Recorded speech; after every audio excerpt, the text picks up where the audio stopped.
So, where to begin? Editing. Let's back up just a sec, because editing is important, right? Mm-hmm. Is anybody at that place where they're trying to decide whether they're finishing their book? Is anybody at the place where they're still producing a book? Oh yeah. Oh yeah. Okay. I'm just a reader. I apologize, but that's what I find the worst No. about self-publishing is the lack of editing. Oh yeah, we'll talk about that. Definitely. We definitely will talk about that, because there are. Okay, honestly, let's talk about for a moment what it takes to self-publish.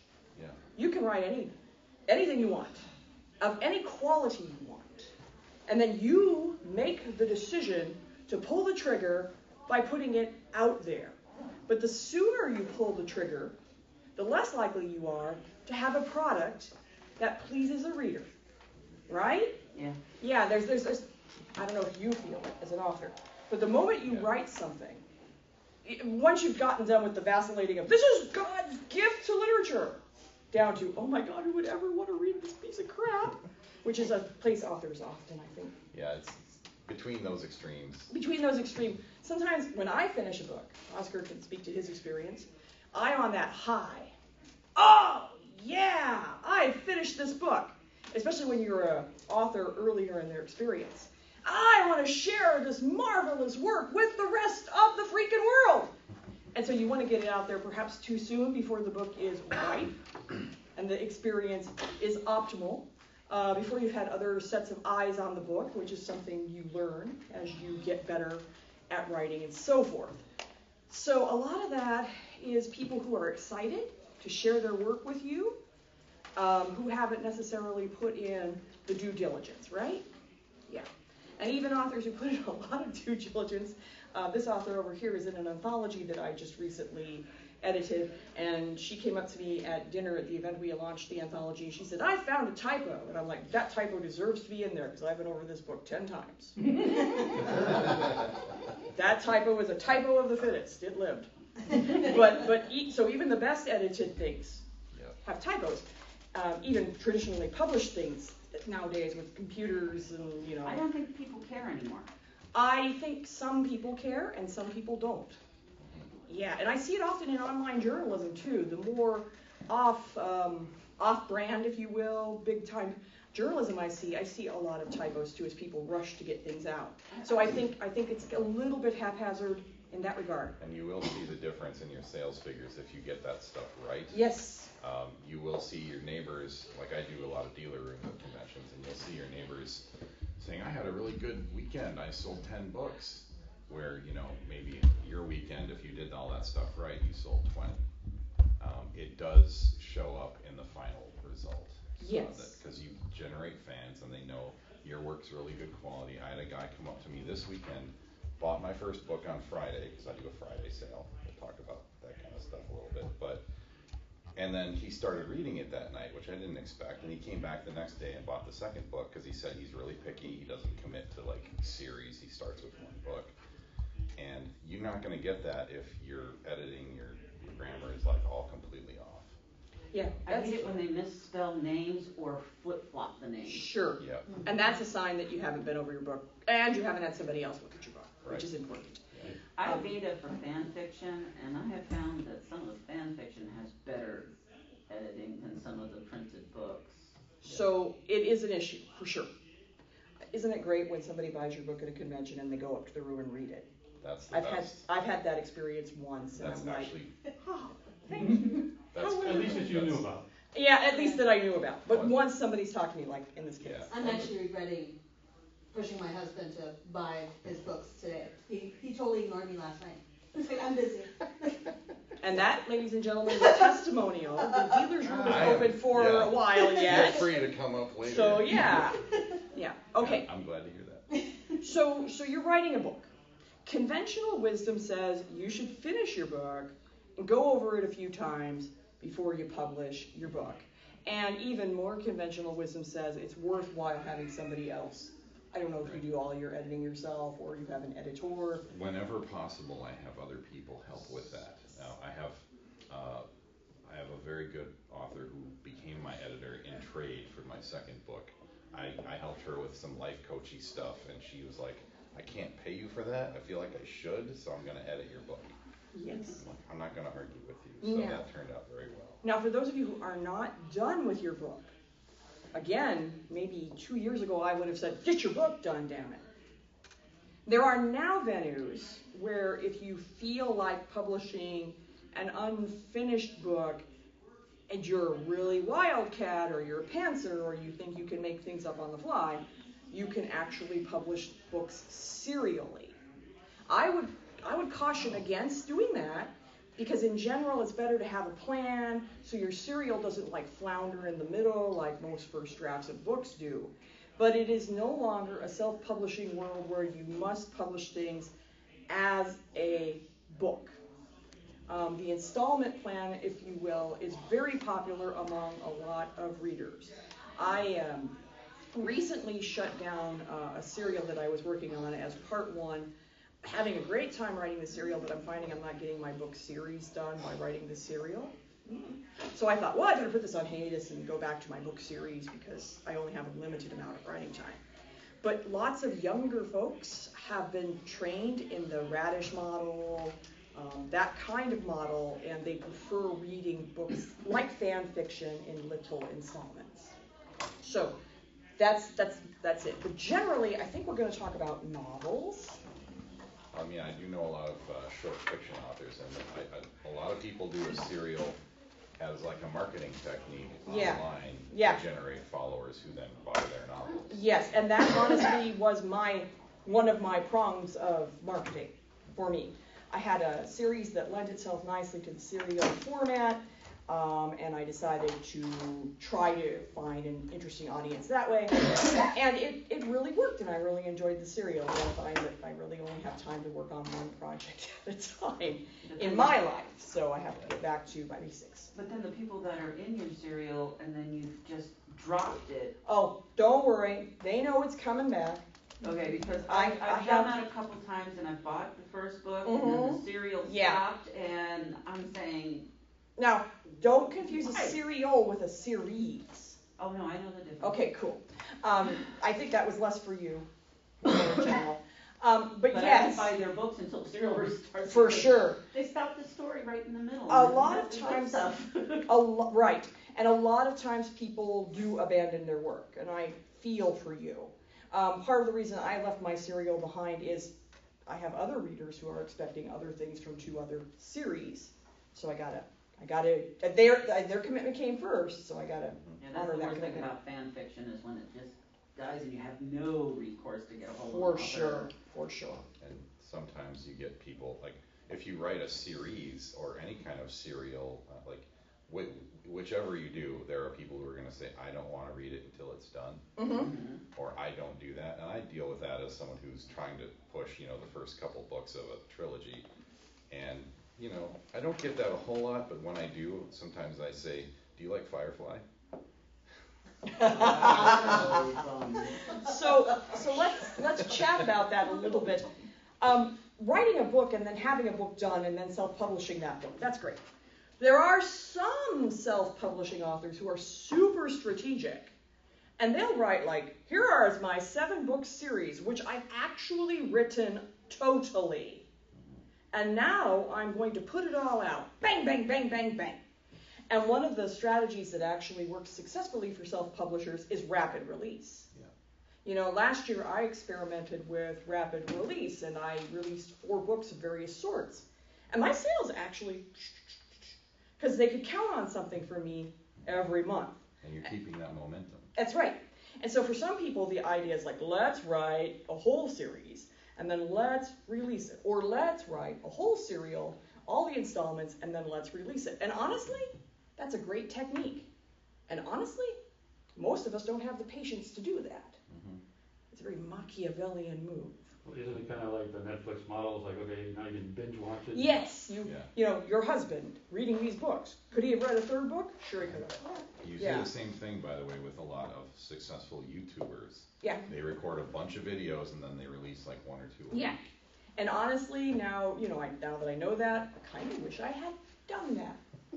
But too late for that. So as someone who comes from a more traditional publishing background, it's like, my expectations for publishing a book were always, hey, I've written a book. Hey, here you go. Put that book out. Now I'll write another book. And I think self-publishing requires you to really revamp some of those strategies. Right. Do you get more royalties on self-published? Oh, yes. Hell, yeah. Oh, it's yes. Pretty much everything. You get all of it. Well, if you're, I'm just thinking, because you're paying for your own editing, your paper, all yes. this kind of stuff, does it come So- out more after So there you is make more net?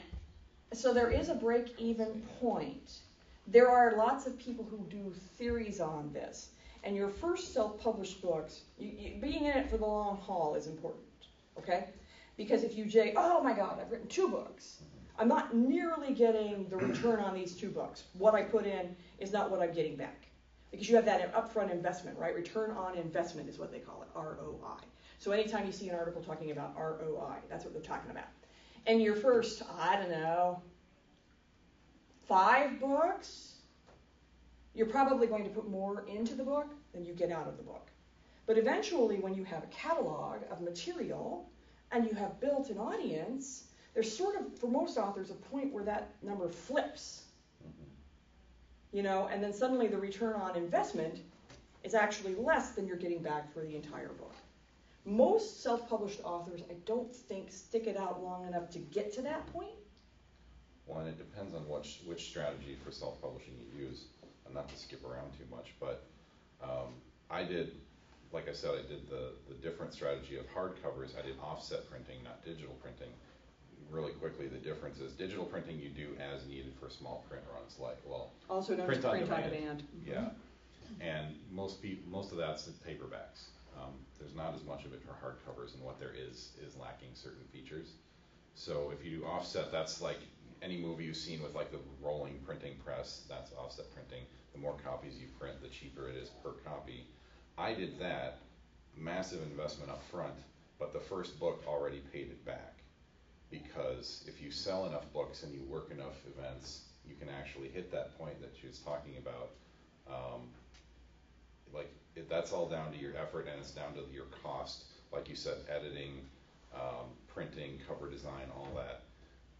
You can hit that point if you do enough sales and your price point per book is low enough. A lot of the time, self-published authors, they're doing digital printing and they're doing fewer events, and so it takes longer to hit that Yes. point. It takes 2-3 books or more. Okay, I want to dig into this a little bit because this is interesting to me. So first of all, what group did you decide to go with for your offset printing? Do you have a particular recommendation? The printing company I went with, I just went straight to them. Okay. It's called Bookmasters Printing in Okay. Ohio. Okay. When you do something like this, it's very important to really do your research. If you can join a group like the Science Fiction Writers of America, or you know of a site called Writer Beware, it's really important because it's a changing world. And it used to be conventional wisdom that money flows to the author. Right. That you don't put, I know that's ironic, isn't it? Even in the corporate traditional world. But in general, the idea was you don't put out money, money should come to you. Okay? And there are people who have offers of publishing your book in a print run who will rip you off and leave you with an unpublishable stack of massive books that you can't move because they are produced so poorly. So if you're a self-published author and you have the money to do such a thing and make such an investment, really investigate carefully. Talk to other authors. Talk to the authors who work for that group. Find outside agencies like Writer Beware to make sure you're doing the right thing. And then realize you're going to have a lot of books to sell. Yep. You might want a storage unit.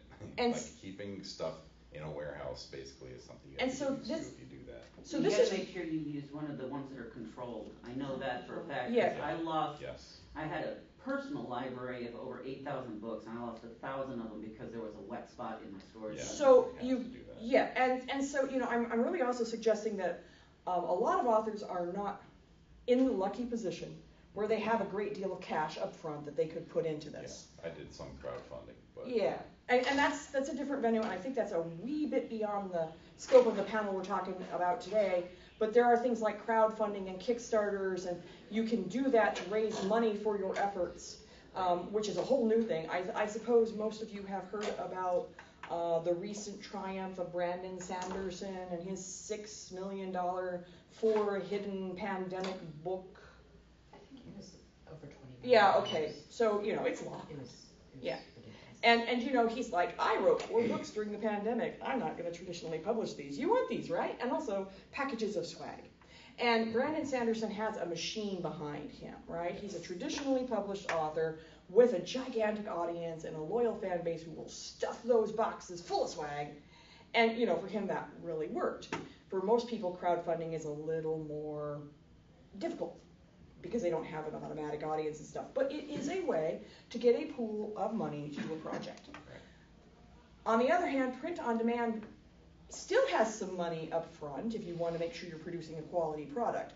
But if you don't have a cash reserve or if you don't have another job that you can rely on to help fund these things, print on demand remains the most economical venue for most people.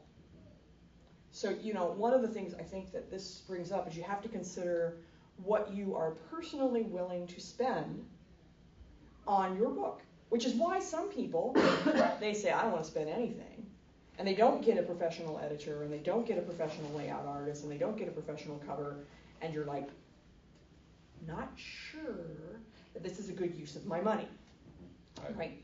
I've had authors tell me, and like proudly, oh, I managed to get these great covers for $5 each, and I'm looking at the covers and thinking, it looks like a $5 cover, and you may have saved money on the front end, but on the back end, you're paying for it. Yeah. Because you're getting lower sales. What covers matter. Yeah. Lots of things matter. So the idea that you can put out a book without investing anything in it. It's true.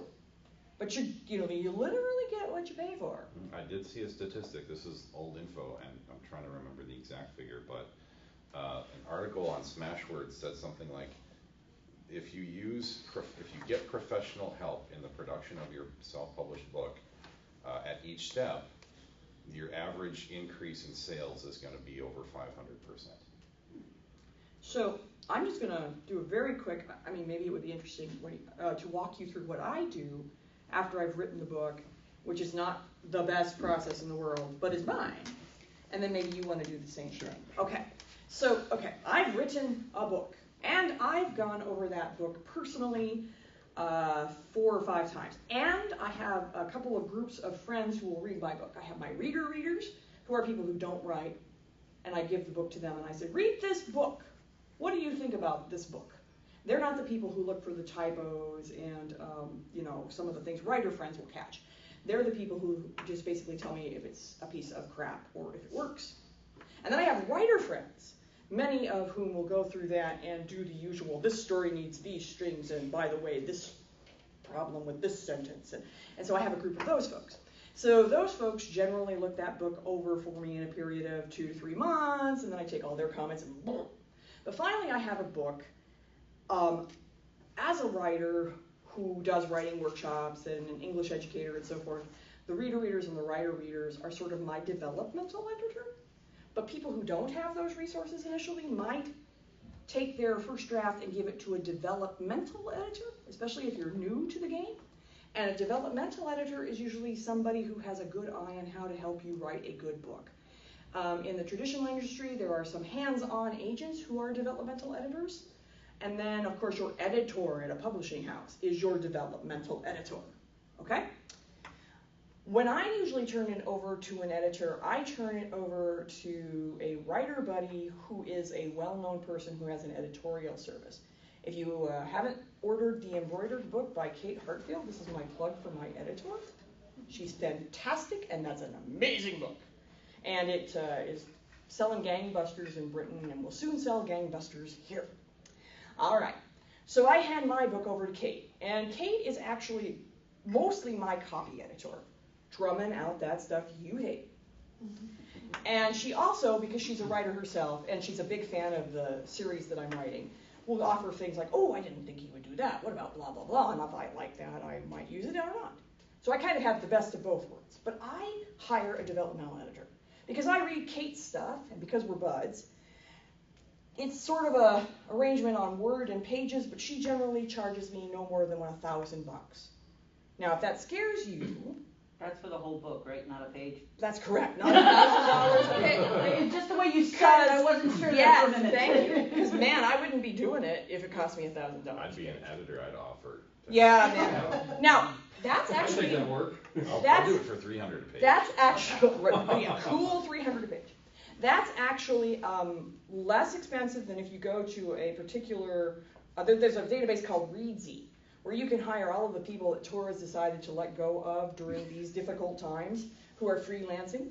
You can get people, and they will charge you more. Readsy is like the Cadillac of freelance editors and cover designers and so forth. So you can actually do more. Like you say, you have your friend who exchanges in kind with you. Yeah, you can do that it was too. a one-off, but Yeah.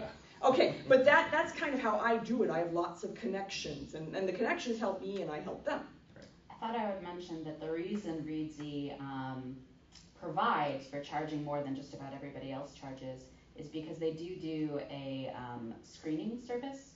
So they screen everybody that you have to apply to become a Readsy freelance editor and be in their database and get referred jobs through their service. And they have like multiple levels of screening, and you have to have a certain amount of work. And some people think it's like needlessly like it's kind of hard to get in with them. So like them saying like, well, we have this cachet, people want to work for us, and we're getting the best of the best, so we're going to charge you more money than people who will charge you on their own. Yeah, so they're pretty good if you go Readsy, but you're paying for it too. You're paying for it too. So you have to figure out again how much you can afford, if you can afford, blah blah blah. Okay. After Kate's had her hands on the book, meanwhile I'm talking to cover designers, and again I have an author buddy who does covers.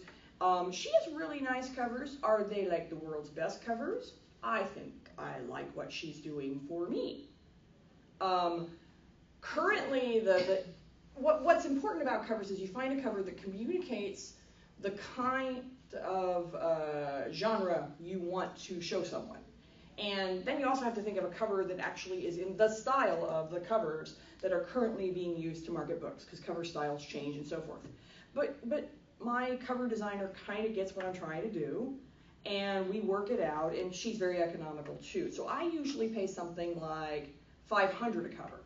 I know it's generally conventional wisdom that you pay $1,000 to $3,000 a cover. The cover is one of the most important expenses because it's the upfront, right? Yeah. And then the other thing I do is I actually hire a graphic designer for my interior. So like I could do it myself on Vellum, or I could do it myself on Amazon's software videos, but I actually go to a graphic designer who is a friend, and again, she's very good at negotiating rates for authors because this can be cost prohibitive. So it's one of the ways in which she makes some extra money. She designs all of the layout for the interiors of my books, the little dividers for the scenes, and depending on the size of the book, again, that will cost me another $500 to $1,000. I usually put up an upfront expense of $2,500 to $3,000 before my book sees the light of day. That's just on editing. That's on covers, and editing, graphic? covers, and graphic design. So graphic design for The interior of a book is actually more than you would think. It's font, it's the way a thing lays out on a page. Amazon has a very persnickety template. Most places have certain requirements you have to meet with gutters and spacing. so it's not just margins and stuff No. And I just never thought of graphic design for just a written page. It can also be called, if you look up book designers or formatters. Yeah. Like I have a formatter in Australia. He does Yep. ebook versions. He does my print versions, but he just calls himself a formatter. Right. And it really is. Yeah. One of the good tenets of good graphic design, my friend Michelle tells me, is you don't even think about it. So somebody out there has done their job in your life. Because, a lot of things are graphically designed, and we don't think about them being graphically designed. She also alters your covers and puts the Yep. stuff on them. Yep, puts the titles on the covers and the bys and the bylines and all that good Yeah, stuff. when your title smashes over like certain parts of your book But I guess cover, you that's can what I move it think of around. as graphic designing. I Right. just don't Yeah. think of graphic designing on a written Yeah. But page yes. that has no pictures. They have different, Trust they have me. different credits in my Trust books. me. I was just going to comment that there are some sort of like cheaper models where people like, who don't have that cash at the beginning will, you put your thing together, you do your best layout, you use a YouTube tutorial, you buy a cheap pre-made cover, and you can kind of do everything get friends to edit it under, and then, you put it out, and you get a little bit of sales, and then you reinvest that money back in the book, and recover, and fix your typos while it's ebook only. And, right, and most writers kind of build and learn as they go. So that's an example of how that really works. So I guess what I do, a lot of it, there's a lot of overlap, obviously. I think there's the writing process. I don't refer to the people that I go to next as editors necessarily. It's my alpha readers and my beta readers. And there's whole organizations of beta readers out there. I have a unique sort of personal policy. I don't ask anyone to read my work. I get volunteers. They're going to do, I find they're generally going to come through more. I mean, if for beta readers, for me, that's unpaid labor. They're just volunteering. So if I have to ask them to do it and they feel obligated, like they might just try to get through it. I don't want them to try to get through it. I want them to, actually be interested in doing it. I generally want to get, if you want 10 beta readers, ask 20. 10 of them will finish it. Because life happens and it's free, it's unpaid labor. So I'm sorry I couldn't get to it, whatever, my books are long. My alpha reader tends to read as I write, so like before it's even done. But I don't hit up my beta readers until I've done one editing pass, at least one editing pass. Then I send it to them. I get their feedback. I learned sort of the hard way. Get the people to do the more content and line editing kind of stuff rather than the copy editing. You want the copy editing last because you can get your copy editing done and then you make massive changes and then you need more copy editing. So what's the point? Is copy editing the one before you send it to the publisher? Yeah. Copy editing is the last. It's the like commas and grammar and all that and stuff. It's like you keep doing that until you're so damn sick of the book. Mm-hmm. But if you're doing it right. Right. But yes. And you start to develop like blindness to it because you know what you're trying to say. You can do there are certain tricks like read your book backwards. Read each sentence out loud. You will find it when you start doing readings of your book out in public, like, hey, this looks much better when I don't have to read it out loud.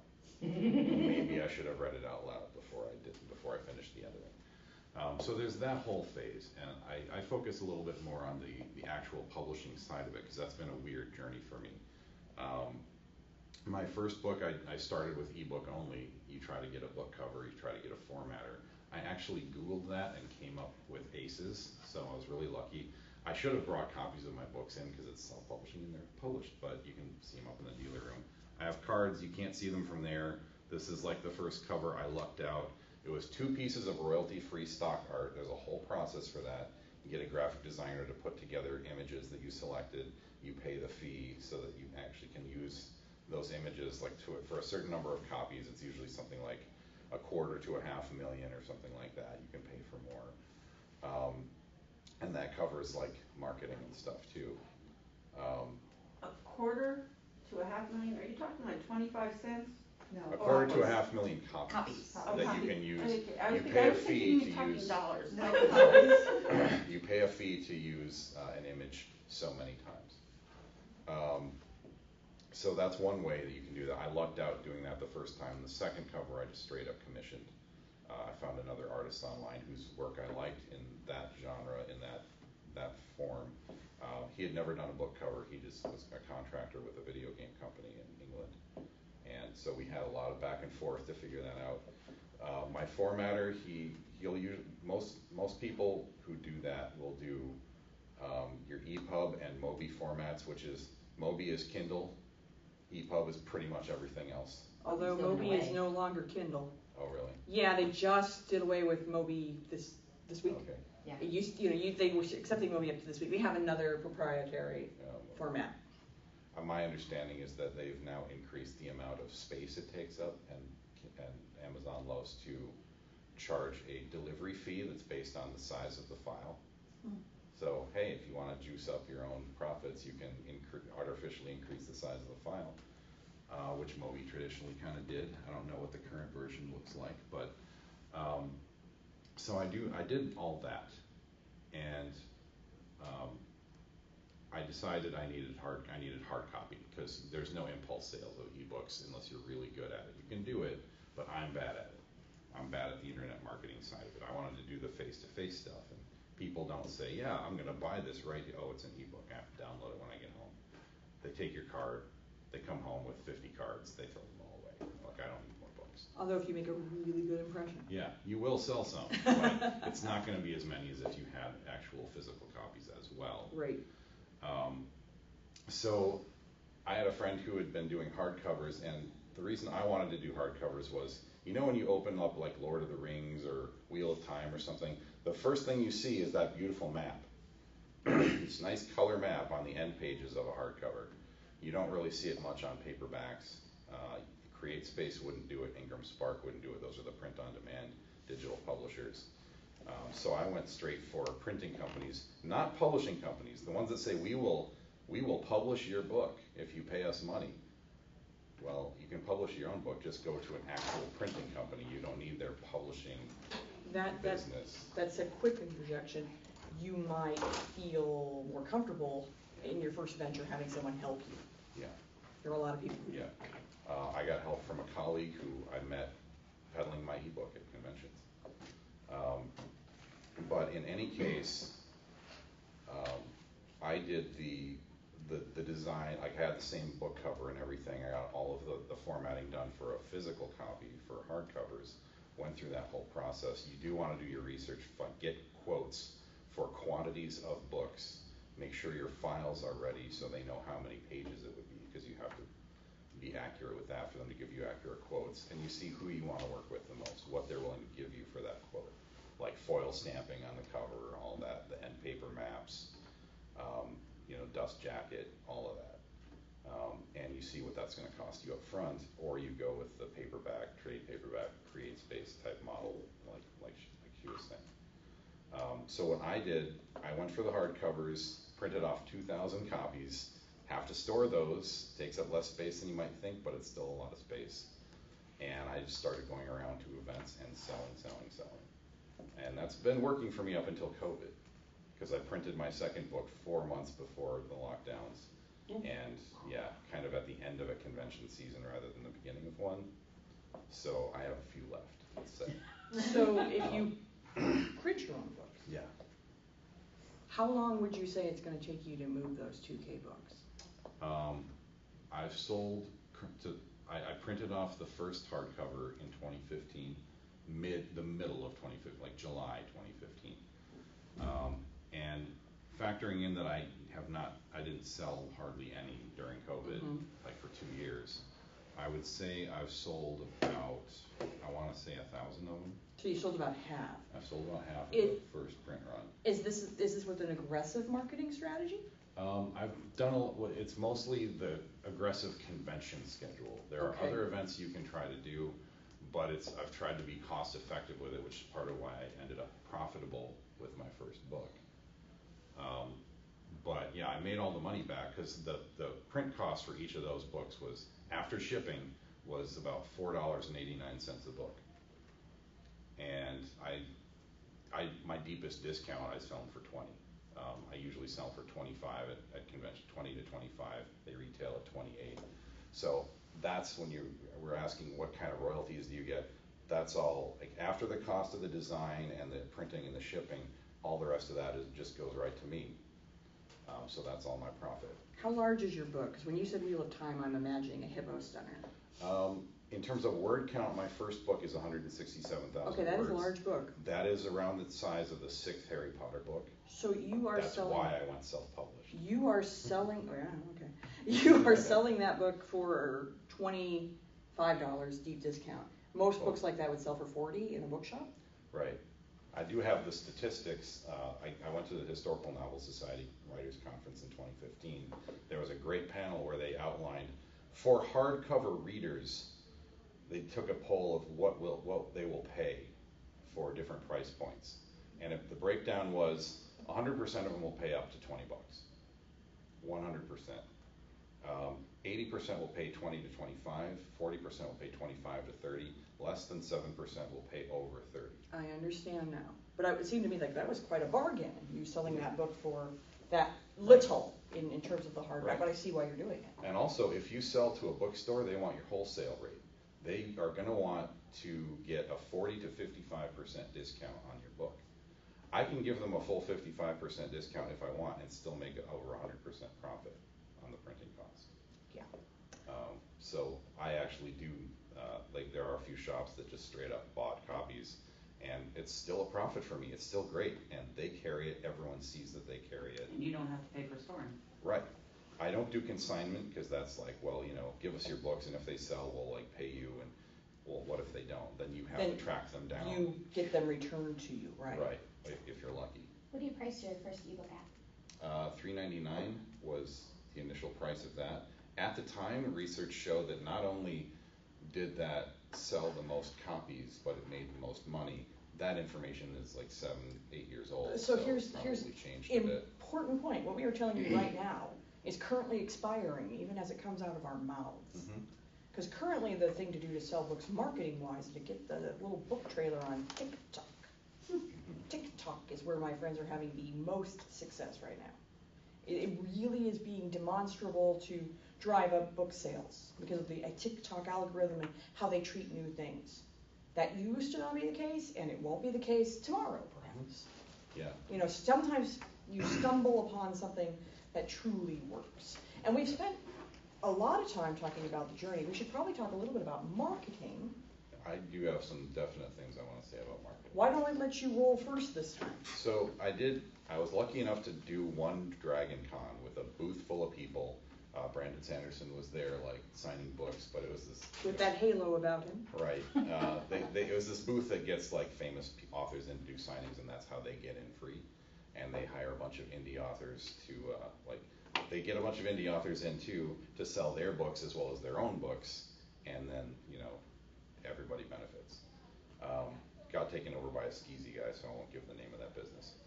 But I was at DragonCon, and this guy came up to me, like just a customer wandering through the dealer hall, and he asked me, what's the special thing about selling books? What makes selling books different from selling anything else? And I didn't have words for it until that moment, and they've stuck and they've benefited people. So what I told him was, all art forms are 100% risk for the buyer until they're consumed. That's true. Which is why visual art is effectively zero risk. As soon as you've looked at it, you've consumed it. I have a friend who makes scented candles. You pick it up, you smell it, you figure when I burn it, it's going to smell something similar to that. You've sort of consumed it. Music is a slower consumption rate, but you can still listen to some and get a feel if you like it. Books have the slowest consumption rate of all. And novels, the last 10% of a novel can ruin the whole rest of the novel for you. So they retain risk the longest. That's why your book cover matters. You need to attach as many low or zero risk things to your book as possible. Book cover, like I said, it's visual art, it's effectively zero risk. It reduces the sense of risk. Reviews reduce the sense of risk. That interior map, that's why that was a deal breaker for me. That's why I had to have it. It's art, it's zero risk. It reduces the sense of risk. Reviews, awards, anything that you can actually legitimately put on your book that reduces that is going to help you sell it. And I told him that, and I was like, wow, I just said that. And I've said that to other authors, and they've said, I'm going to use that because that makes so much sense. So I don't know, what do you think about that? Oh, approach? sure. I mean, that does make sense, right?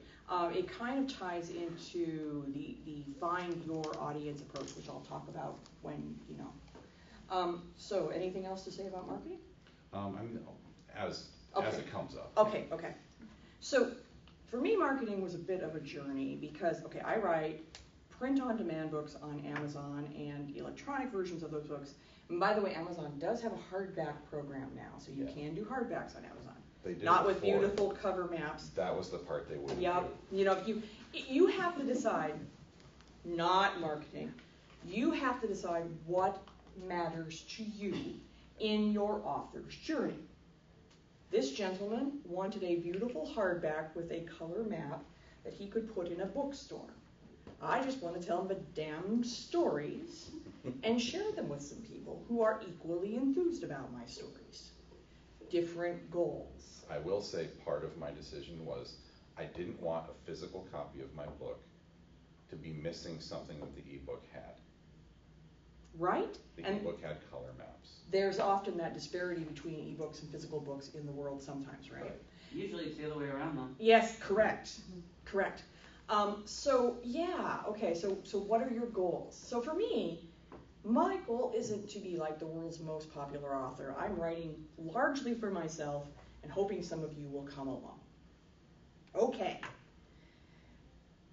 Having the idea that I hope some of you will come along, I would put my book out, and like most authors, most of the people I knew would buy it.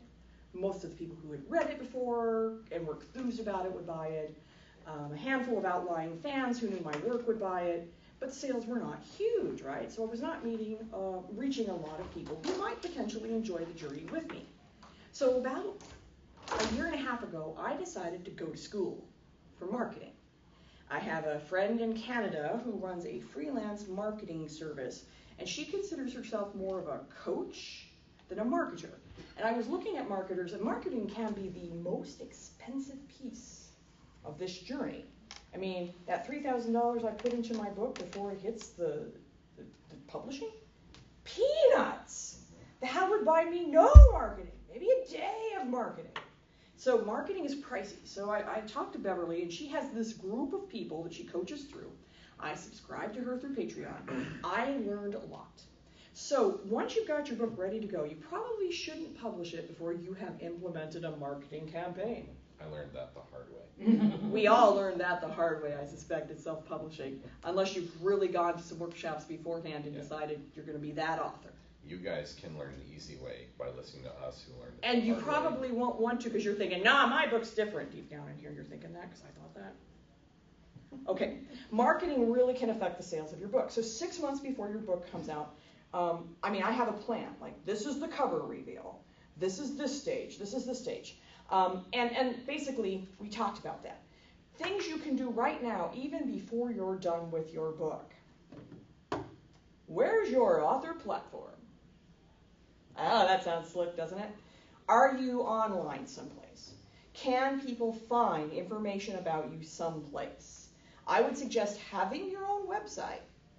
I have a web guy who helps me design a really nice looking website because, I don't know, people like me. I'm lucky. And he does it because he likes making websites, so I'm lucky. But in addition, of course, I have somewhat of an active social media presence. If this sounds like I'd rather have bamboo shoots driven under my fingernails to you, don't worry, you don't have to do it. But you need to have somewhere online that you know people, publishers, editors, people who might buy your book can find you, okay? And one of the things you want to do to actually market yourself is not to have that thing be all about buy my book, right? It should be about you as a person, things you like, things that are related to your book. I like to think of the author Jim Hines as kind of my model. He's a real mensch, and he talks about lots of different things, and he goes to lots of cons. If you go to Icon in Cedar Rapids, he's their MC every year. And he's just a guy who talks about a lot of things, his life, his works at the cat shelters, his kids, in addition to his books. And that's kind of the social media presence. You have a social media presence? Yes. Okay. And that also goes to the lowering the risk factor. You're selling yourself, not just your book. That's really important. People's experience of you helps reduce that sense of risk. Right.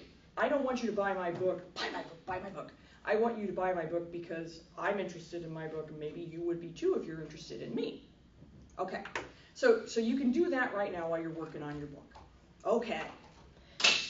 And then when it's time for you to start thinking about releasing your book, you sort of build to it. And I don't want to undercut Beverly's process, but if you're interested in talking about that process, you should talk to me afterwards, and I'll get your email and. But there's a certain amount of stuff you do 6 months before, 3 months before, 1 month before, 2 weeks before. The week before your book comes out, my God, that's a busy week. And there are ways you can put yourself out there. Like I did a blog tour. That's, for me, very easy. I like shooting my mouth off. And I do a lot of writing about things online. I also have a newsletter that I publish periodically called The Crone about aging and being sort of fan aging, and I have my website, I have a blog, I have Facebook, it's all pieces. But, you spend time building that, you spend time guest blogging maybe, you spend time getting ready for the release, and then you drop that sucker. Okay? Also, there's a certain amount of time where you get advanced people reading your book and saying nice things about your book. That's usually a 3-month out thing. If the idea of approaching someone about your book and having them ask questions about your book scares you, okay, but realize that having other people talk about your book is that risk factor that Oscar was talking about, okay? So there's actually a lot of advanced work that you need to do before you drop that book. And it seems like, well, I wanted to be a writer, man. But if you're a self-publisher, you're a production person, you're a writer, you're an editor, you're a publicist, you're a marketeer, all that. And correct me if I'm wrong, but the smaller the press is, the more marketing work you have to do. Yep. If you are the press, you have to do all of it. Oh, yes. If you have a massive big press, there's Yes. a lot they will do for you. Do you get assist in the marketing? I don't. What do you mean by? Well, then you pretty much publish the books, and there's no appendage to help you with marketing. It's Not just much. yeah. Like Okay. I do like some podcasts that people Right, listen to, or right. I use holidays like International Talk, like a Pirate Day. Of course you would. Sales, discounts, whatever. Yep. Because why wouldn't you? Right? If your book's about pirates, for sure. Right. Even people who are traditionally published, our mutual friend Doug Engstrom, unless it's a big ticket book like the embroidered book, which I mentioned earlier, which you should buy. Unless it's a big ticket book, you're not going to get that marketing support. So most authors, whether they're traditionally published or independently published, need to learn these things or need to hire someone. Clarify here, Doug Engstrom is a guy that published a traditionally published book. Exactly. And didn't get a bunch of marketing support. And the Right. embroidered book is done by Kate Hartfield, and she got tons because that's a big ticket book to them. And ironically, the more they push, the more likely a book's going to be to big ticket. So what makes a big ticket book? Marketing. So could Doug's book have been a big ticket book? Yes, but did they put marketing into it? No. And it's a sort of secret of the market, an open secret of the market that those books where the like if it's a traditionally published thing, they say, oh yeah, we never expected it to blow up like this. It's just a miracle. They totally did It's totally expect not it. a miracle. It's because they put $100,000 into the marketing campaign. Exactly. And they totally made that happen. And no marketing campaign is going to sell a crap book. But if you've got $100,000 to put in your own marketing campaign, your book will sell better. 50 Shades of Grey. No kidding. You can kind of get an idea about how much money traditional publishing is going to put in a book based off how much they paid the author up front. Correct. It is proportional. Correct. In a world where advances are actually going down, right? You can kind of tell how much marketing you're going to get.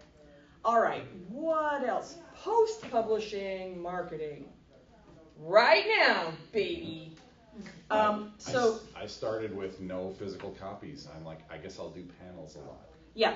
As an educator, I like getting up in front of people and talking.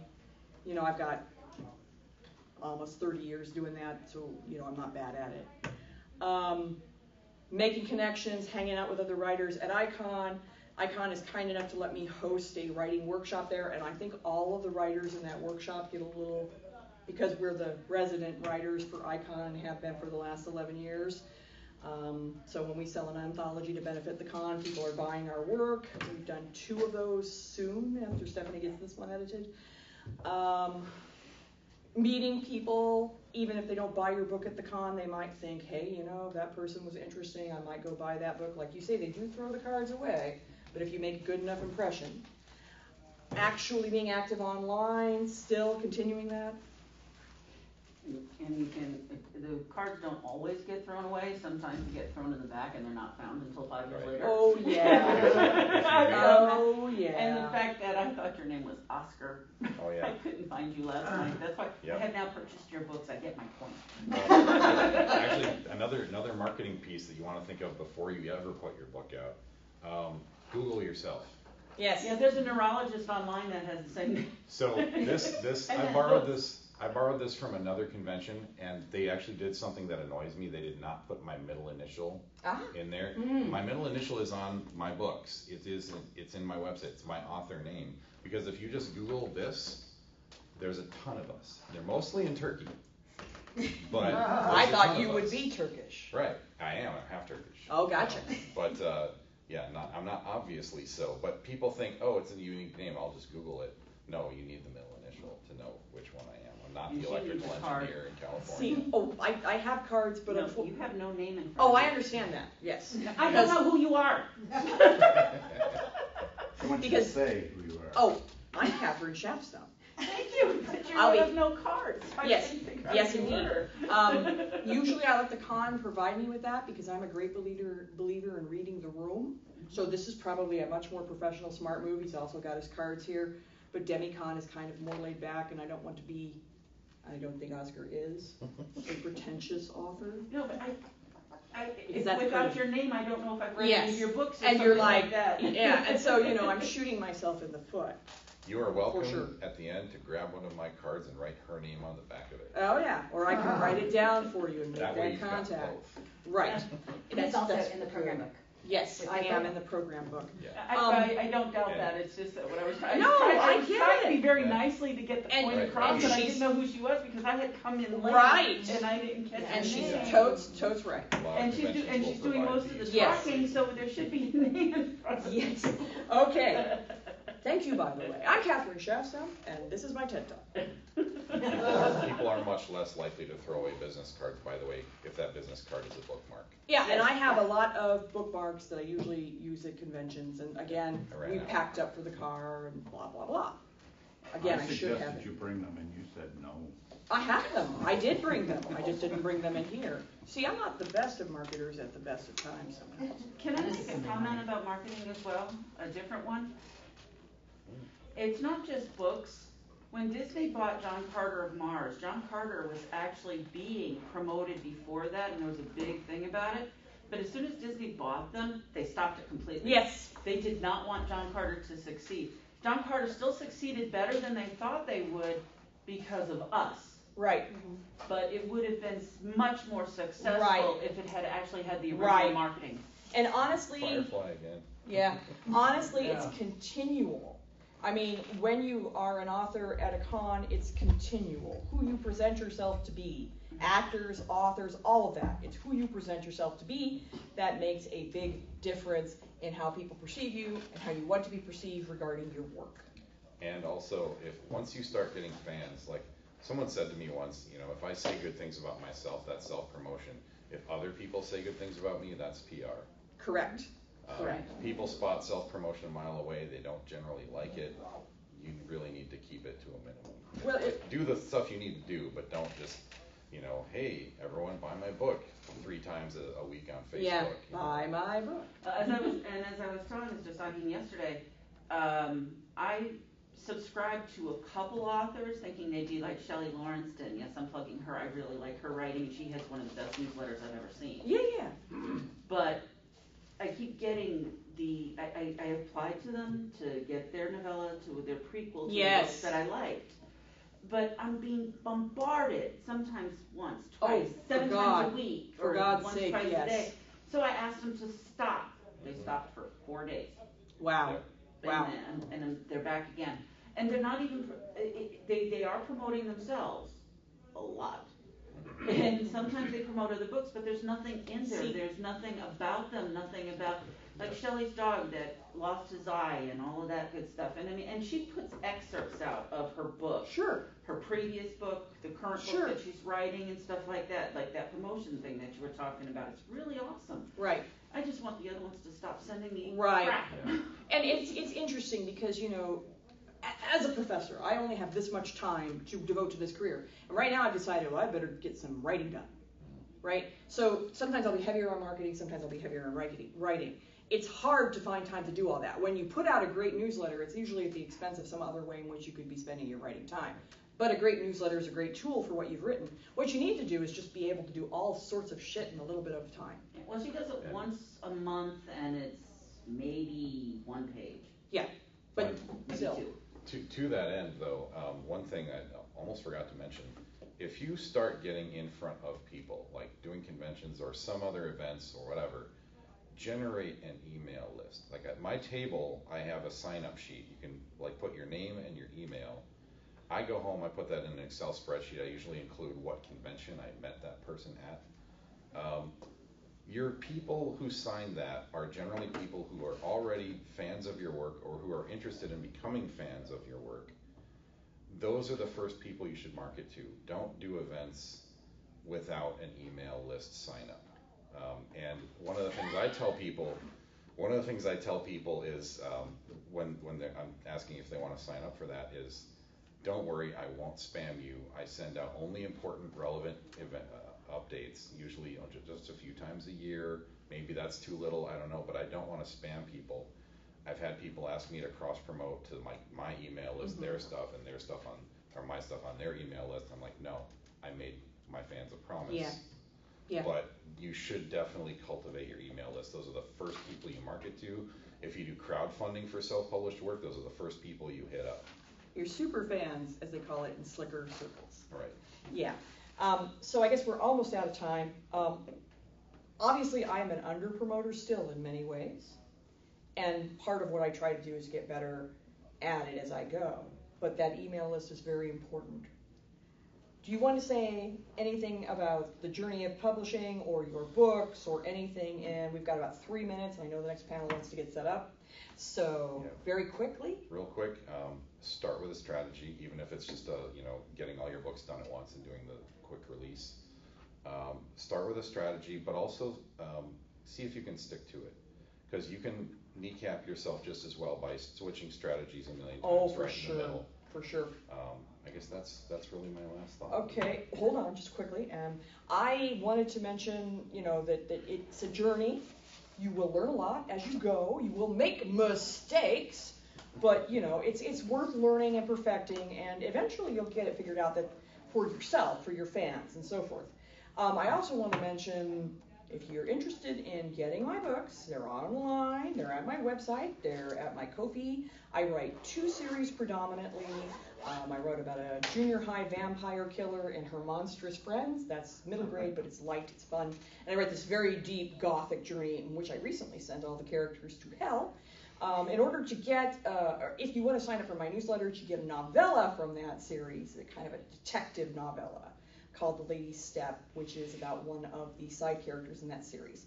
There will be 7 books in each series, I promise you. And then on Kindle Vella, I have a serial called The Autumn Warrior and the Ice Queen, the Ice Sword, sorry, boy, I can't talk, which is about fairies in Iowa. And, believe in yourself, keep experimenting, keep writing. I got one here and then one here. My last question for you, honestly, is just if Bain came up to you, I don't even know if they're still around anymore, but if Bain came up to you and offered to go big published with you, would you change from self-publishing to big? I've always said that if I ever have a book that I think will do well in traditional publishing, I'd be happy to do that. I don't think if they came to you. It would depend on a lot of things. Like a lot of big publishers will abandon series if they're not lucrative. I will not abandon these characters, and I will not abandon my audience. It depends on the details of the contract. Yeah. If I had currently the best book to publish with an independent publishing agency is a standalone. Yeah. But yes, if they came to me, if it was a nice contract, if they had a lot of autonomy, if there was a lot of money, and it wouldn't let my fans down, yeah. I'm hoping to get traditionally published with my Narcissism to English dictionary, and then people will be like, what else has he written? Yeah, and a lot of authors get my self-published stuff that I own and profit from entirely. A lot of authors do both these days. Yes. A lot of authors do both. Thank you guys for coming. Feel free to grab a card if you want. I'm up in the dealer room.